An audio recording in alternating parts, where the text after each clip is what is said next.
Once upon a time, in a land filled with riches, there lived a young woman named Adana.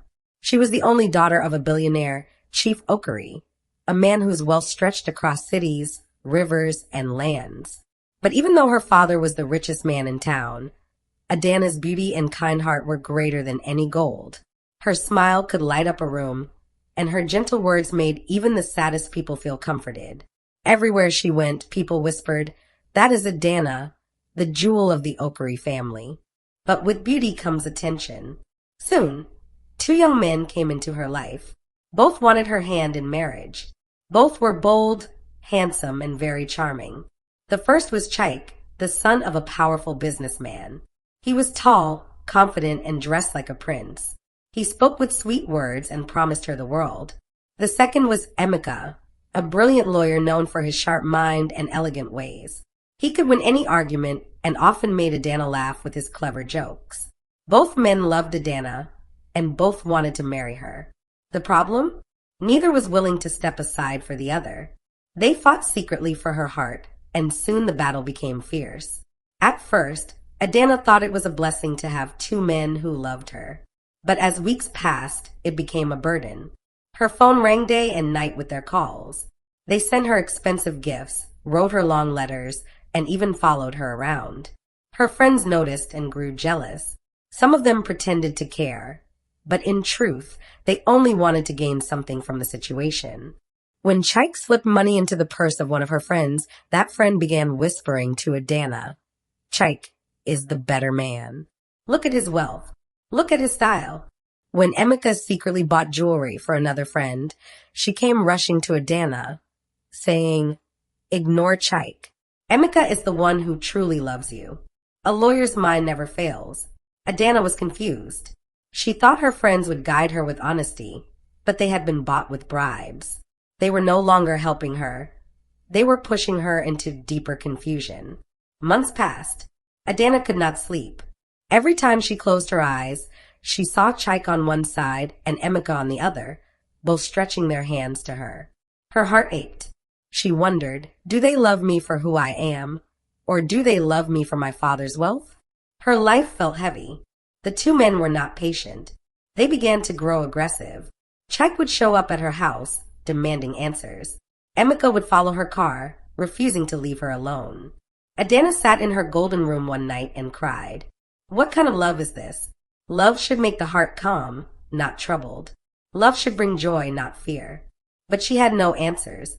None of her friends could help. Her mother had passed away when she was a child, so she could not turn to her for advice. At last, Adana thought of her father. Chief Okery was not just wealthy, he was wise.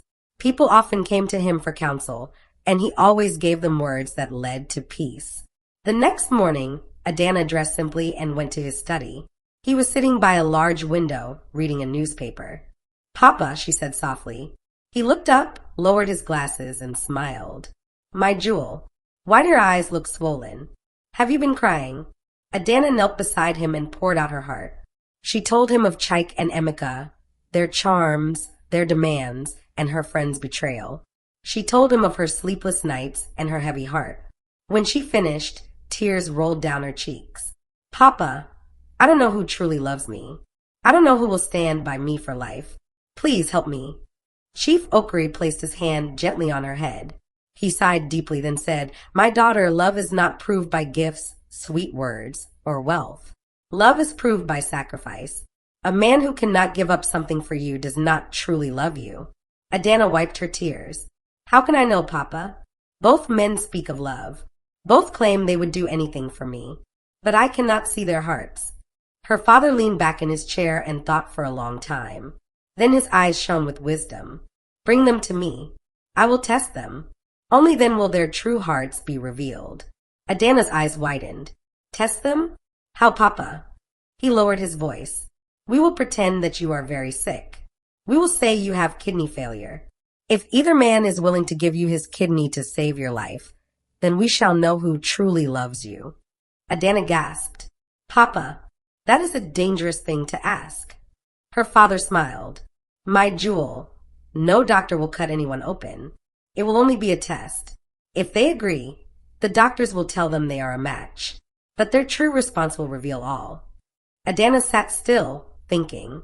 The plan sounded heavy, but she trusted her father's wisdom. She nodded slowly. All right, Papa. Let us do this. Let us see who loves me enough to sacrifice. Chief Okri hugged his daughter. Do not cry anymore, my jewel. Soon, the truth will shine like the sun. That evening, Adana sent messages to Chaik and Emeka, asking them to come to her father's mansion the next day. Both men arrived, dressed in their finest clothes, confident and eager. But neither of them knew that their love was about to be tested in a way they had never imagined. The next morning, the grand mansion of Chief Okri was alive with whispers. Servants moved about quietly, polishing the tall glass windows and arranging chairs in the living room. Everyone knew that two special guests were coming, though they did not know why. Adana stood before her mirror, dressed in a simple white gown. Her beauty still shone, but her eyes were heavy with worry. Today, her father's test would begin. Today, she might finally know the truth. God, help me, she whispered to herself. Soon, Chaik's black car rolled into the compound. He stepped out proudly, wearing a suit that shimmered in the morning sun. He carried flowers, expensive perfume trailing behind him. As he walked into the house, he smiled broadly, as though the world already belonged to him. Minutes later, Emeka arrived in a sleek silver car. He wore a dark blue suit, neat and sharp. In his hands, he carried a small gift box. He bowed politely to the guards and stepped into the mansion with the confidence of a king. The two men saw each other in the living room. Their eyes locked, sharp as swords. Neither spoke, but both knew this was a battlefield. Adana entered with her father. Chief Okri greeted the young men warmly and asked them to sit. My daughter has told me of your interest in her, he began. I respect both of you. You are men of charm, ambition, and promise. But marriage is not built on charm. Marriage is built on sacrifice, patience, and true love. Today, I wish to test your love for my daughter. The men exchanged quick glances. Chaik leaned forward eagerly. Anything, sir. I am ready. Emeka nodded firmly. Yes, Chief. No test is too hard for true love. Adana's heart beat fast as her father continued. The truth is my daughter is not well. The men froze. She has been diagnosed with kidney failure, Chief Okri said gravely. Her doctors say she will need a kidney transplant soon, or she will not survive. Chaik's mouth opened in shock. Emeka's face stiffened. Adana lowered her eyes, pretending to be weak. Chief Okri leaned closer. If either of you truly loves her, you will step forward. You will donate one of your kidneys to save her life. That is the only way she can live. Silence filled the room. Chaik was the first to speak. He cleared his throat, forcing a smile. Chief, I love Adana deeply. Truly. But surely there are other solutions. With your wealth, you can fly her abroad. Hospitals in America can find another donor. Why risk the life of her husband-to-be? Chief Okri nodded slowly. So, you are saying you will not? Chaik shifted uneasily. It's not that I will not. I just think it is too risky. What if something happens to me? Who will care for her then? Emeka quickly added his voice. Chief, with all due respect, I agree. I love Adana too much to risk such a dangerous operation. Besides, why was this hidden from us? Why were we not told before? Could it be that she was seeing us both to find who is more foolish? Adana's heart broke at his words. You mean, she said quietly, that you will not save me if I were dying? Emeka looked away, his voice firm. I would rather find another donor. Surely love does not mean throwing away my life. Chaik nodded quickly. Exactly. Love means protecting her. If I give away my kidney, what if I die? Who will marry her then? Love must be wise, not reckless. The men began to talk over each other, defending their choices, even accusing Adana of playing games with their hearts. Chief Okri raised his hand, and silence returned. His face was calm, but his eyes were sharp. Thank you, gentlemen, he said softly. You may go. The men hesitated. Chief. Go, he repeated. Though confused, they stood, straightened their coats, and left, still arguing in whispers. As soon as they were gone, Adana burst into tears. She fell at her father's feet. Papa, you were right. They never loved me. They loved the wealth, the beauty, the idea of me, but not me. If I were truly sick, they would let me die. Chief Oakry lifted her up gently. My jewel. Better a heart broken now than a life destroyed later. Do not cry. Today you have been saved. Adana leaned into his chest, weeping softly. But Papa, who then will love me? Who will stand by me? Chief Oakry stroked her hair. Do not fear. True love often comes from unexpected places. That night, the mansion was quiet. Adana sat alone in the garden, gazing at the stars. Her heart was heavy, but her father's words rang in her ears. True love often comes from unexpected places. As she sat, she heard footsteps. She turned and saw Obi, the gardener, carrying a watering can. Obi was a humble man about her age, with simple clothes and a gentle smile. He had worked in the mansion for years, tending the flowers and trees. Seeing her tears, he paused. My lady, are you all right? Adana quickly wiped her face. Yes, Obi. Do not worry. But Obi shook his head. I heard everything, my lady. About your sickness, about the kidney. Her eyes widened. You were listening? He bowed his head. Forgive me. I was only passing by. But when I heard of your pain, my heart broke. He set down the watering can and stepped closer. My lady, if it is true, I will give you my kidney. Adana gasped. What did you say? Obi raised his head. His eyes were calm, honest, and filled with quiet strength. I will give you my kidney, even if it costs me my life, because true love is not in words, but in sacrifice. Adana stared at him, speechless. For the first time, she saw something she had never seen in Chaik or Emeka. Humility, honesty, and a heart that expected nothing in return. The night was quiet, but Adana's heart beat loudly. Obi's words kept echoing in her ears. I will give you my kidney, even if it costs me my life, because true love is not in words, but in sacrifice. She could hardly believe it. This was not Chaik, the rich son of a businessman. This was not Emeka, the brilliant lawyer. This was Obi, the gardener who watered flowers, trimmed grass, and lived humbly in a small house near the servants' quarters. Could he truly mean it? She whispered to herself as she lay in bed. Sleep did not come easily that night. The next morning, Adana went to her father's study. Chief Oakry was already seated, sipping his morning tea. She knelt before him and spoke softly. Papa, something happened last night. Her father put down his cup. What is it, my jewel? She told him everything. How Obi had overheard. How he stepped forward. How he offered his kidney without fear. Chief Oakry listened silently, his eyes never leaving her face. When she finished, he stroked his beard and smiled faintly. So, the gardener has more courage than the wealthy suitors, he murmured. Adana's eyes filled with tears. Papa, do you think he is serious? Do you think his love is true? Her father leaned forward and held her hands. My daughter, many speak of love, but few understand it. Real love is not about cars, suits, or sweet words. Real love is about giving, even when it hurts. If Obi meant what he said, then he has a heart of gold. Adana's heart felt warm, but also afraid. Papa, what if he really goes through with it? What if he dies trying to save me? Chief Oakry smiled gently. Leave that to me. I will handle it. Later that day, Chief Oakry called for Obi. The gardener came, nervous but respectful, bowing his head low. Obi, Chief Oakry began. My daughter tells me of your brave words last night. Is it true? Are you ready to give her your kidney? Obi looked up, his eyes steady. Yes, Chief. I am ready.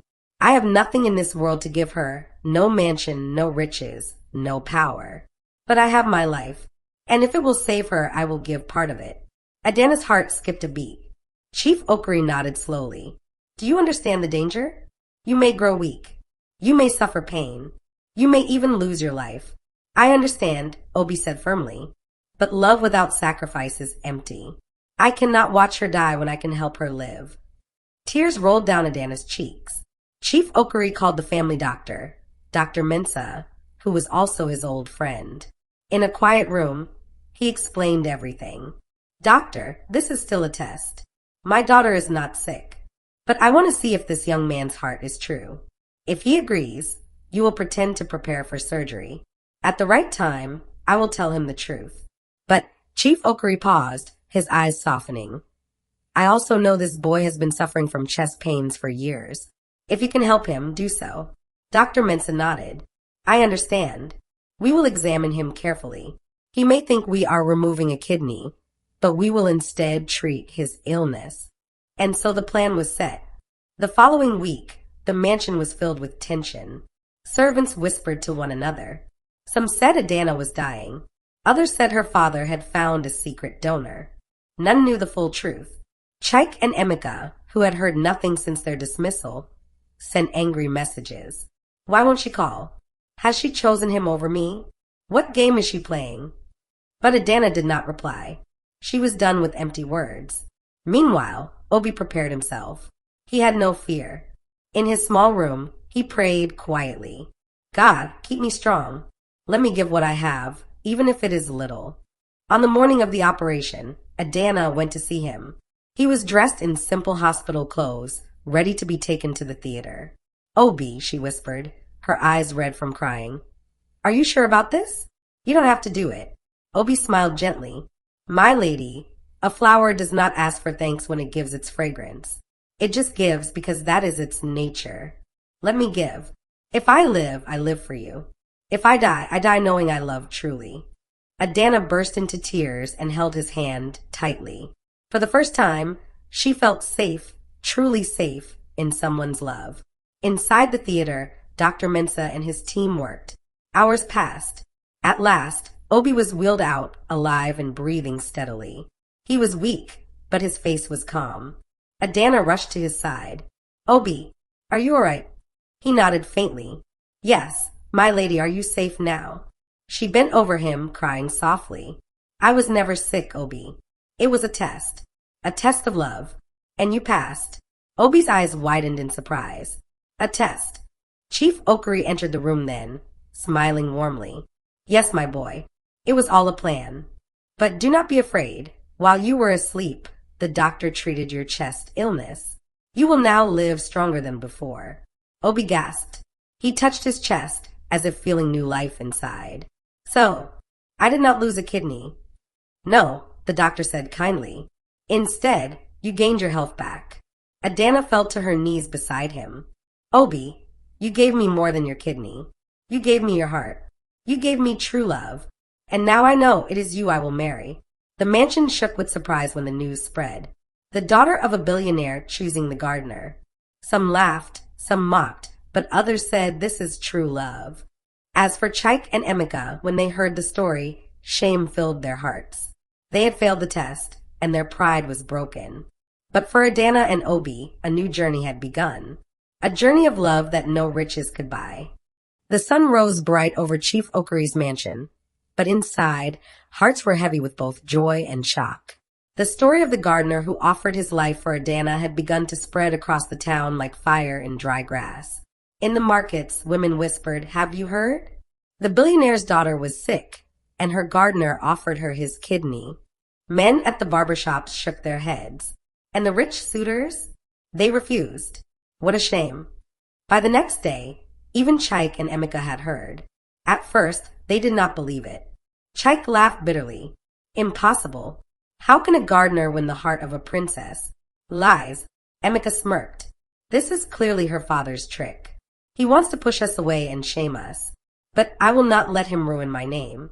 And so, both men stormed into the mansion together, angry and demanding answers. Adana was in the garden with Obi, who was still recovering but smiling weakly as he watered the roses. When Chaik and Emeka appeared, their voices thundered. Adana, Chaik called, his eyes blazing. Is it true? Did you choose this gardener over us? Adana stood tall, her eyes calm. Yes, Chaik. It is true. Emeka stepped forward, pointing at Obi.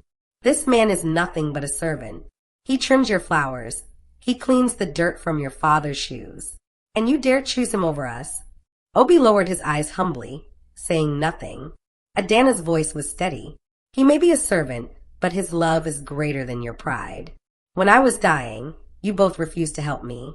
But this humble gardener stepped forward, ready to risk his life. That is love. That is the man I choose. Chike clenched his fists. You tricked us. If we had known it was a test, we would have agreed. Chief Okery, who had been listening quietly from the balcony, finally stepped down. His voice was strong, carrying across the courtyard. No, Chike. That is the point. Love cannot be forced. Love cannot be bought with bribes or promised with sweet words. When the moment came, your hearts were revealed. You loved yourselves more than you loved my daughter. Emeka flushed with anger. Chief, this is unfair. Would you truly give your only daughter to a gardener? What of status? What of honor? Chief Okery's eyes were sharp as steel. Honor without love is empty. Status without sacrifice is nothing. Better a poor man with a pure heart than a rich man with a false tongue. The words cut deep. Both Chike and Emeka lowered their heads, their pride shattered. For the first time, they could not argue. Their excuses were dust before the wisdom of Chief Okery.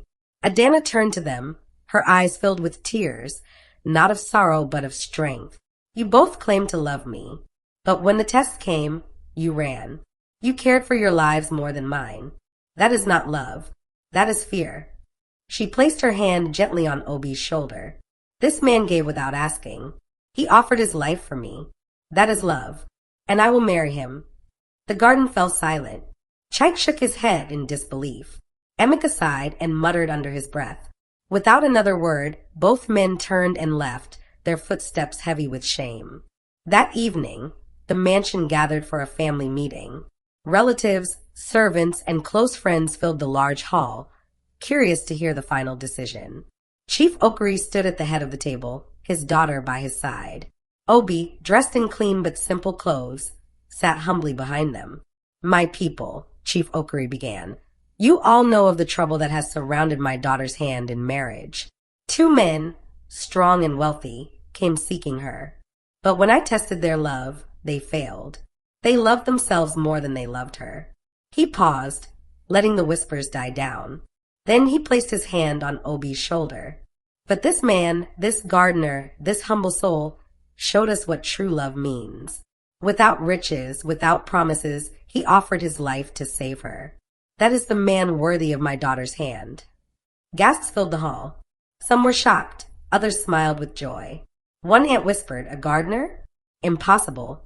But another replied softly, better a gardener with love than a prince with lies. Adana stepped forward, her voice clear and strong. Papa is right. Love is not about money or power. Love is about sacrifice, patience, and a pure heart. I choose Obi and no one else. The hall went silent, then erupted in murmurs. Chief Okery raised his hand for silence. His face softened as he looked at his daughter. My jewel, I bless your choice. May your marriage be filled with peace, joy, and true love. Obi, from this day, you are no longer just a gardener. You are my son. Obi's eyes filled with tears. He fell to his knees. Chief, my lady, thank you. I never dreamed a day like this would come. I have nothing to give but my heart and my life, and those I give fully. Adana bent down and lifted him up. And I accept them, Obi, with all my heart. The hall filled with applause. Even the servants, who had known Obi's kindness for years, clapped and smiled. For once, wealth and status meant nothing. Only love mattered. Later that night, as the stars shone brightly above the mansion, Chief Okery spoke to Adana privately. My daughter, he said softly, today you learned one of life's greatest truths. The world may admire riches, but heaven admires love. Guard this love well, and it will guard you in return. Adana hugged him tightly. Thank you, Papa. If not for your wisdom, I would have been lost. But now I have found true love. Chief Okery smiled. No, my jewel. True love found you. And with that, father and daughter sat quietly under the stars, their hearts at peace. The day of the operation came. Everyone was nervous. The 2 rich suitors had already given excuses and backed out. They said things like, I can't risk my life for a woman who double dates. It's not fair. She should choose without all this drama. Adana cried when she heard their words. She realized they only loved themselves, not her. But then came Obi, the humble gardener. He was calm and gentle. He told Adana's father, Sir, I am ready to give my kidney to save her. I know the risk, but love is sacrifice. Adana's father was touched. He placed his hand on Obi's shoulder and said, "You have a heart richer than gold." In the hospital, Obi was prepared for surgery. Adana held his hand tightly. She whispered, "Why are you doing this for me?" Obi smiled weakly and answered, "Because real love gives without counting the cost." But here was the twist. Adana was not really sick. It was all a test planned by her father. The doctor, however, saw that Obi truly had some health issues. So while pretending to operate, he secretly treated Obi's sickness instead. When Obi woke up, the doctor told him, "You did not lose a kidney. Instead, we used the chance to heal you. You are now healthier than before." Adana's father announced to everyone, "Now we know who truly loves my daughter. Not the rich suitors who ran away, but the gardener who gave everything." Adana's heart was full of joy. She held Obi's hand and cried tears of happiness. She had finally seen the truth. Love is not in wealth, but in sacrifice. The big day finally came. The mansion was decorated with golden lights, flowers, and music. Everyone expected Adana to marry one of the rich suitors, but instead, they saw her walking down the aisle holding the hand of the gardener, Obi. Whispers filled the hall. Some people laughed. Others were shocked. "How can the daughter of a billionaire marry a gardener?" they murmured. But Adana's father raised his hand for silence. He said in a loud, clear voice, "Today my daughter marries a man with the biggest treasure of all, a good heart. Not money, not charm, not gifts, but selfless love." Adana's eyes sparkled with tears as she looked at Obi. He was not rich, but he had risked his life for her when no one else did. That day, she wore the most beautiful smile of her life. Obi, in a simple but neat suit, couldn't believe his dream had come true. He had always loved her quietly while trimming flowers in the garden. Now she chose him because he was real, honest, and selfless. The two proud suitors were not happy. They had lost, not because they were poor in wealth, but because they were poor in love. Adana and Obi exchanged vows, promising to love and care for each other forever. Guests clapped, and some even cried at the beauty of true love shining so brightly. After the wedding, Obi continued working in the garden, but now he wasn't just the gardener. He was Adana's husband, the hero who showed that true love is not about wealth, but about sacrifice. Moral lessons. True love is shown in actions, not in words. Money and charm may fade, but kindness and sacrifice last forever. A poor man with a good heart is richer than a rich man with no heart. We must never judge people by their position in life, but by the content of their hearts. Dear friend, if this story touched your heart, don't keep it to yourself. Share it with someone you love today. Remember, true love is not measured by money or gifts, but by the willingness to give, to care, and to sacrifice. If you believe in true love like Adana and Obi's, say it aloud right now. I believe in true love. Don't forget to like, comment, and subscribe for more heart-touching stories that remind us of the beauty of love and life.